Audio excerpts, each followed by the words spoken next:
중동과 과나토 난리났다. 한국 이 정도였나. K2 플러스 K9 수십 대와 한국군 100명 처음 보는 한 전차 험지회피기동 감탄.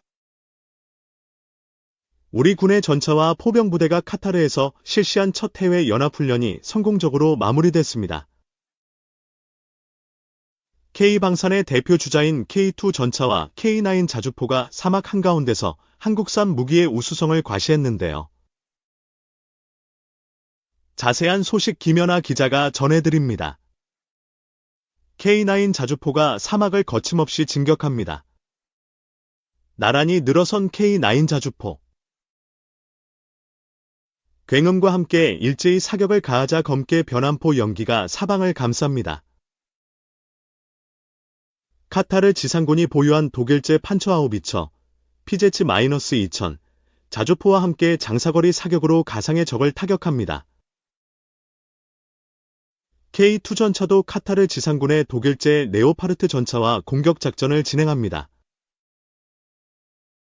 양국의 전차는 고속기동 사격과 최대 유효사거리 사격에 나서 적을 제압합니다.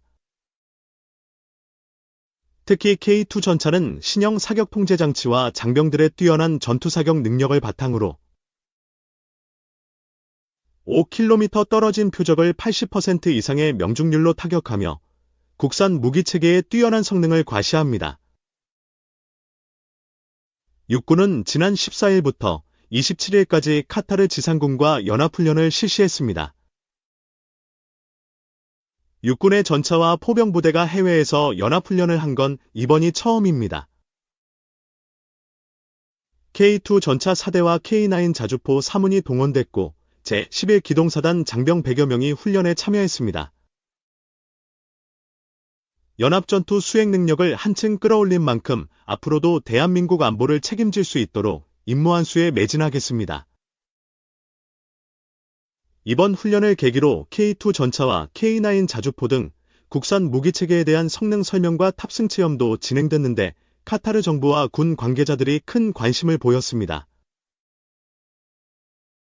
육군은 앞으로도 연합작전 수행 능력을 향상시키고 국산 무기체계의 우수성을 널리 알리기 위해 우방국들과의 연합훈련을 확대해 나갈 방침입니다.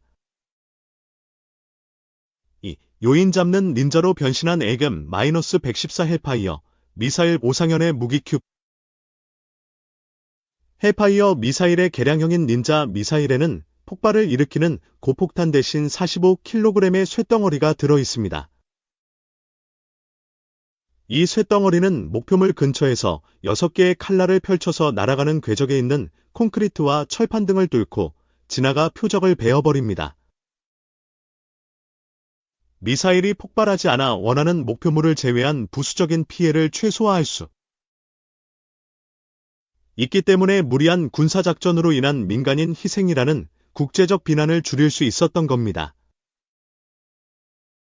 AGM-114 헬파이어 미사일은 원래 헬기에 탑재해 사용하던 대전차 미사일 TOW를 대체하기 위해 개발된 대전차 미사일입니다.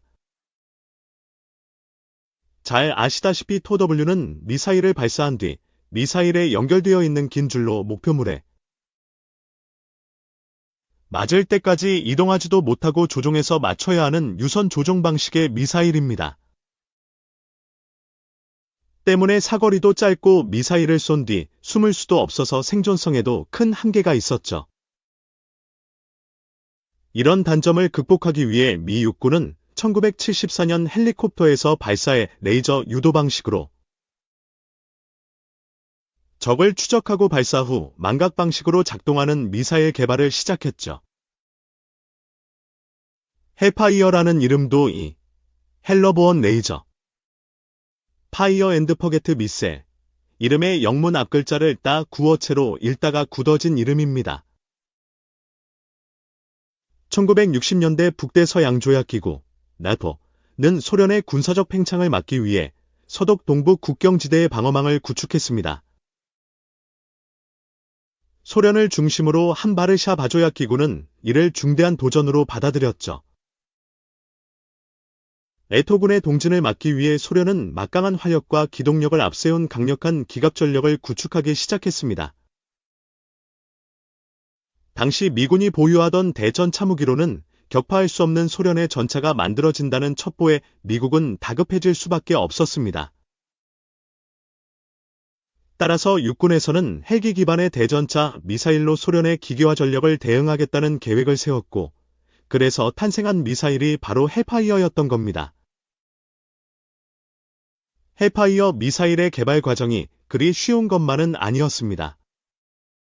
와이어를 없애고 미사일을 유도하는 방식을 선택하는 것부터 쉽지 않았죠. 1970년대 중반만 해도 레이저의 활용이 지금처럼 활발하게 이루어지지 않았던 때입니다. 때문에 사업을 추진하던 육군은 적외선 방식의 종마로밍 유도 방식을 적용할 생각도 했죠. 레이저 호밍 유도 방식은 표적을 지정해주고 탐색해서 따라가는 탑색기의 가격도 만만치 않아서였습니다. 결국 1977년 저가 레이저 시커의 개발을 추진하면서 이 문제는 해결했습니다. 하지만 내어저 유도 방식을 사용한다 하더라도 완벽한 발사 후 망각이라고 하기에는 조금 부족했습니다. 누군가는 계속 표적을 표시해줘야 했거든요. 지상에서든 공중에서든 말이죠. 여기서 잠깐 용어를 정리해볼까요? 앞서 말씀드린 호밍 유도란 미사일에 장착된 탐색기, 시커가 직접 표적을 찾는 신호를 발생시키는 능동 방식, 표적에서 발생한 신호나 반사파를 포착하는 수동 방식, 미사일과 표적 외에 별도의 장치가 표적에 조사한 신호를 추적하는 반능동 방식으로 미사일이 움직이는 것을 말합니다. 초기 헬파이어 미사일은 바로 반능동 레이저 호밍 유도 방식을 택한 겁니다. 1978년 첫 시험 발사를 했고 1982년 3월 양산을 결정했죠. 그리고 1982년 6월부터는 육군의 각종 차량과 장갑차에 레이저 표적지 시기를 달기 시작했습니다. 육군의 항공과 기계화 부대 간의 협동작전이 가능한 환경을 구축한 것이죠. 이듬해부터는 본격적인 전투 실험이 진행됐습니다. 1983년에는 노르웨이에서 나토군과의 상호 완성 평가를 실시했고 1984년에는 아파치 헬기가 쏜 헬파이어를 카이오와가 유도하면서 표적에 명중시키기도 했습니다. 그리고 1984년 유럽, 1985년 우리나라에 보급한 뒤 1986년 4월 아파치 공격 헬기의 헬파이어 미사일이 전력화됐습니다. AGM-114 헬파이어는 163에서 180cm 길이의 무게 45kg짜리 미사일입니다.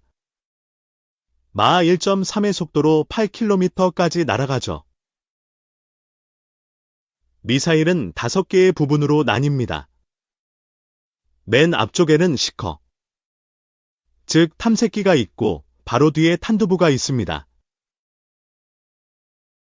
탐색기 부분은 199년대 중반부터 생산된 헬파이어, 롱보우에서 mm8을 이용한 레이더.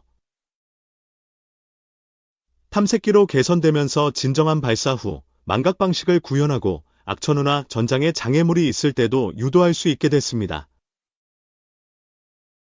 롱보우 버전은 사전에 비행 궤적과 폭파 시점 등도 프로그래밍할 수 있는 기능을 추가하기도 했습니다. 헬파이어 미사일 중 가장 많은 개량과 파생을 일으킨 부분이 바로 이 탄두부입니다. 초기 모델에는 탄두부에 8kg의 성형탄을 넣었고 이후 폭발 반응 장갑을 관통하기 위해 텐덤형 탄약을 넣어 앞쪽에서 먼저 반응 장갑을 폭파시키고 그 뒤에 있는 또 다른 탄약이 장갑 안쪽으로 뚫고 들어가 내부에서 폭발하도록 개량했습니다. 또 다른 작전 목적에 따라 소위탄을 쓰거나 열압력탄, 다기능 탄도를 사용해 파괴력을 줄이는 탄도 적용합니다. 그리고 우리가 처음 살펴봤던 AGM-114R-9X처럼 폭발물 대신 칼날을 집어넣기도 했죠. 탄두부 뒤에는 유도부가 있습니다.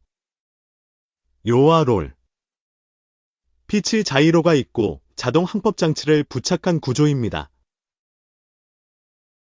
추진부에는 고체 연료 로켓 모터를 사용했고, 제어부는 4개의 날개 뒤에 달린 조종핀을 통제해 비행 궤적을 그립니다.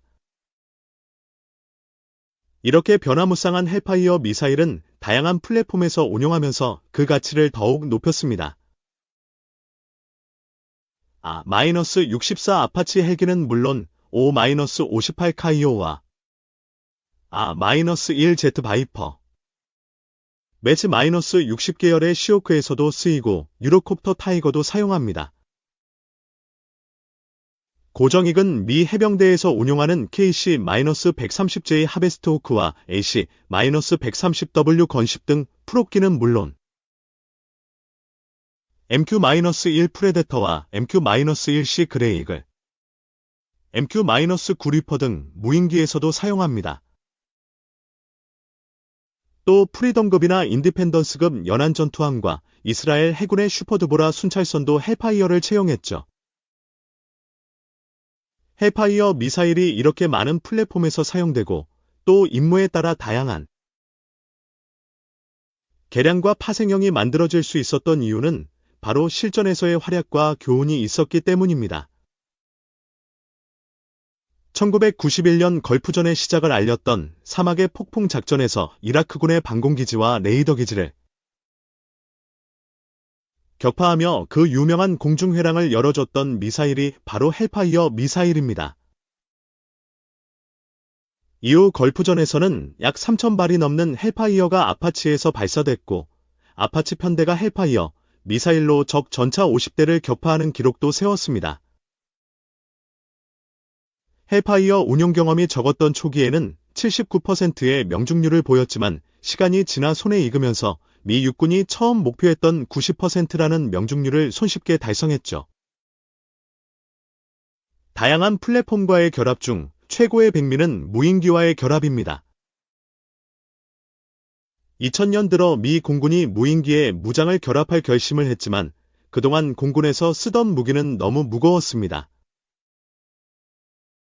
새로운 무장을 개발해야 하나 하고 고민하던 프레데터 개발팀에 마침 헬파이어가 눈에 들어왔고, 때마침 빌라덴을 추적해 암살하고자 했던 키에는 돈을 대주겠다고 하니 미 공군은 이를 승인하지 않을 이유가 없었던 겁니다. 전면전과 대테러전, 요인 암살까지 다양한 쓸모가 있는 미사일은 미국과 영국, 우리나라는 물론 세계 32개국에서 사용하고 있습니다. 뭔가 새로운 임무를 수행해야 하는데 마땅한 무기가 없다고. 그럼 헬파이어를 써봐를 외치며 변신을 거듭한 헬파이어.